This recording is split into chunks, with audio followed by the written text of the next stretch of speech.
So now we've got our field application. So we've got all this information. What's all this do for us?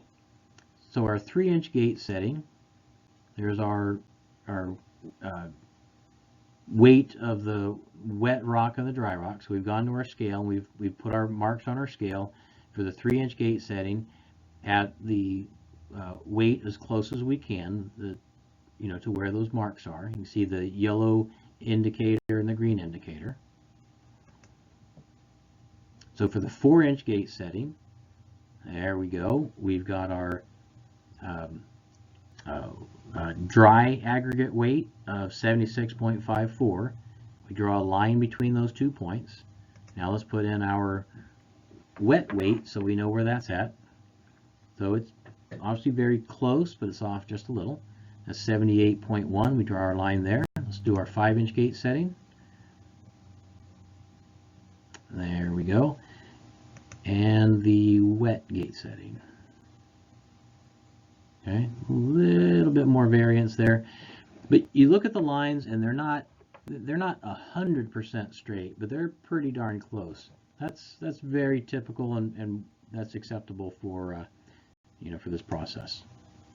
On the emulsion, we had the 14.4,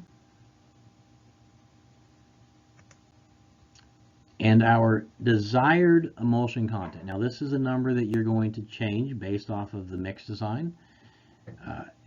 Well, the mix design gives you a little bit of a range. Remember, we had a high and a low setting. We can work within that range and still be able to meet our needs.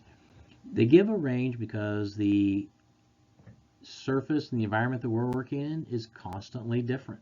So we have to be able to have some adjustments and flexibility.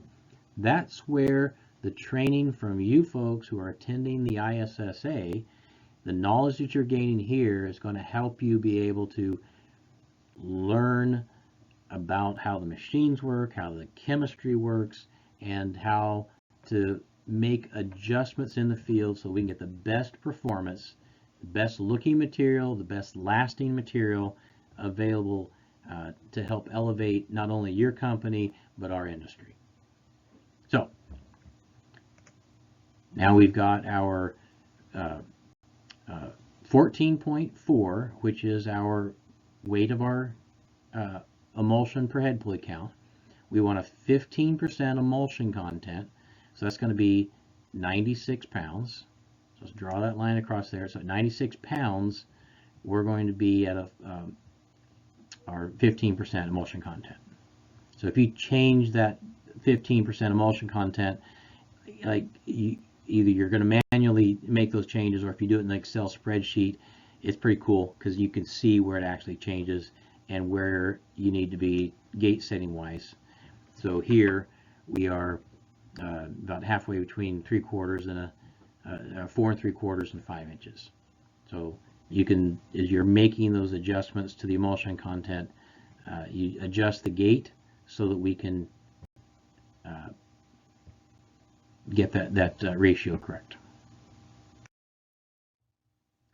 Okay, in the field application, we want to load the calibration numbers we have into the machines. On the newer machines, they can accept them. On the older machines, you keep track of the information and manage it, right?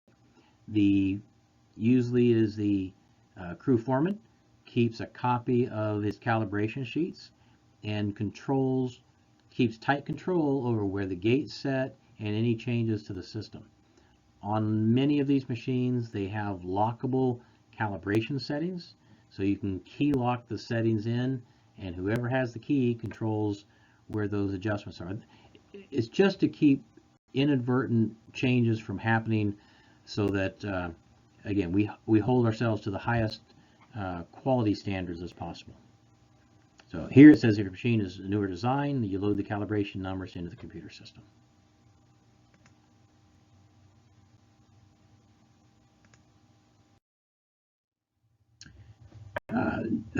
Newer machines will show you the percentages of the machine in real time. So if you are making an adjustment to an ingredient in the machine, you can see right now exactly what that percentage would be when these things are operating. Again, it's gold. That's valuable information for the operator who's trying to put down the best quality material possible.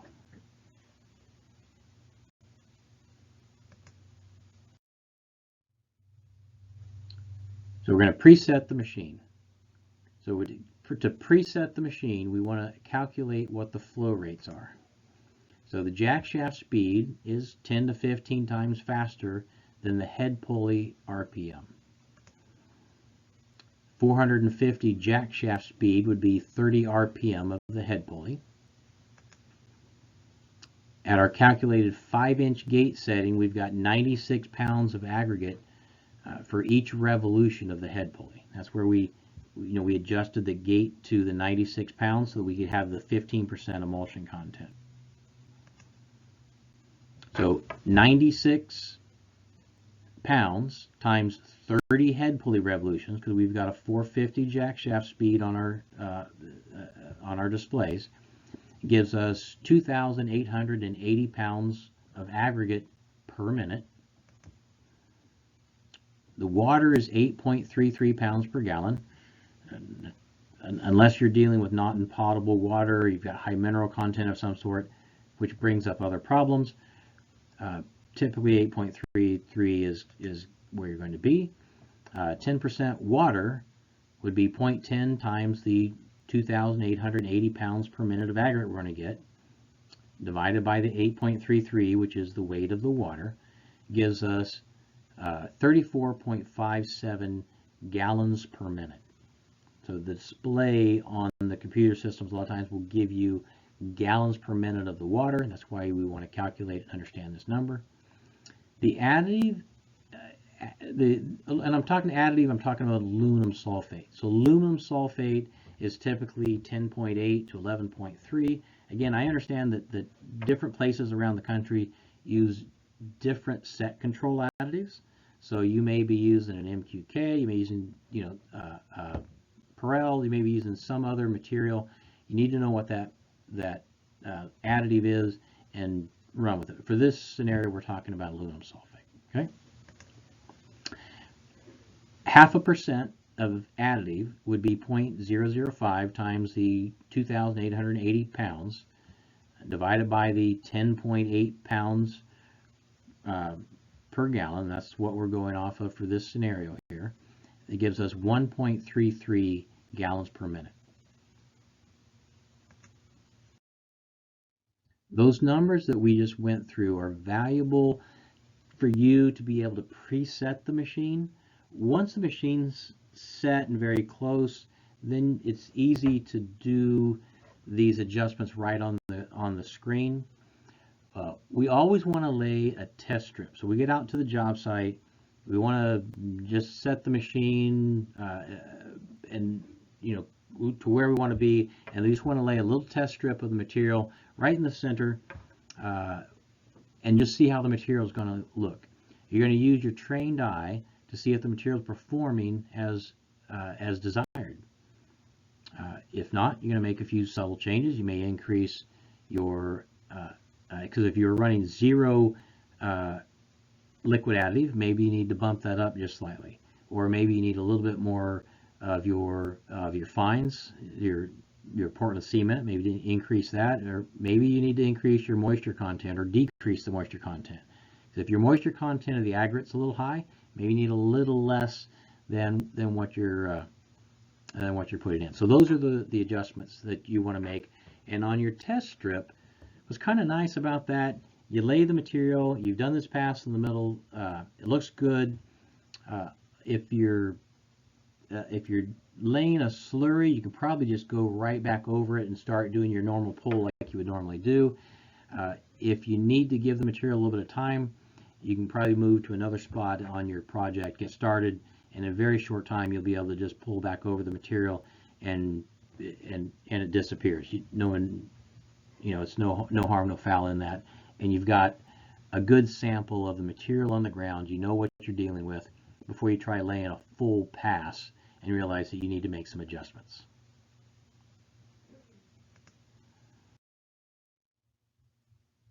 So Field application. The performance of the slurry is directly related to the proper application rate of the materials. ISSA recommends that a minimum of 4 spread rate checks be performed daily. Spread rate checks are performed to ensure the specific application rate is being met. Application rate is based upon dry aggregate pounds per square foot or yard. Okay? How do we do that? Field application. We're going to calculate the spread rates. Again, it looks like there's a lot of math here. It's not that difficult once you run through it. The aggregate pounds per count from our calibration sheet. So we need to know what that number is. We're going to look at our aggregate counts from the display screen. So we need to manage this. So if we are starting a pull, we're going to zero the machine out for the load, and we're going to know how many head pulley counts we've run for this machine for this load. We're going to measure our box width. The box is the machine it's making the chemistry. The box is what actually sets the application rate and gives us our final look of material. So we can adjust the box to different widths. We can adjust the box to the right height if we need a little bit thicker. We adjust that at the box. The box is what really does the heavy lifting in this part. And we need to measure how long a pass we just pulled. We're going to take that information, we're going to feed it in here. So our spread rate, so we've got our weight up here, so we know that we've got our gate setting at 96 pounds. We ran 200 revolutions on the head pulley. We did a 12-foot wide pass, or 4 yards. And we laid for a length of 1,002 feet, or 334 yards. So our spread rate comes out to, we've got 96 times 200 is 19,200. And we've got our yards, excuse me, our square foot now comes out to, okay, so we take, 12 feet times 1,002 feet gives us 12,024 feet.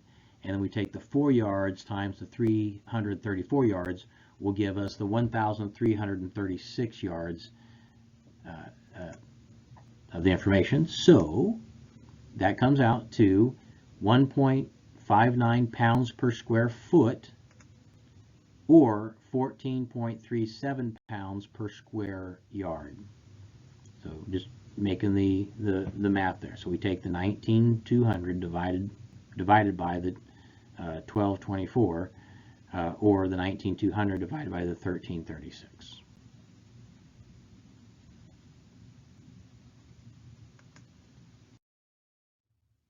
So I would like to thank you for your time investment. We're a little bit ahead of schedule, but I think we're doing pretty well here. So you get a little bit of a chance to take a break. Really appreciate you guys taking the time to run through this with me. Please, if you have any questions, I would love to answer them the best that I can. On the machine side of things, that's what we take great pride in building and supporting you folks with good quality machinery.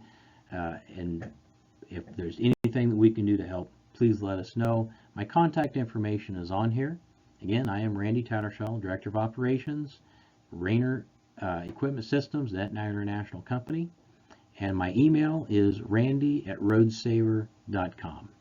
Thank you very much. Hope you guys have a wonderful time, and I look forward to seeing you in person next year when we will hopefully be doing this live and not be tied up in this virtual world. Thank you, folks. Take care.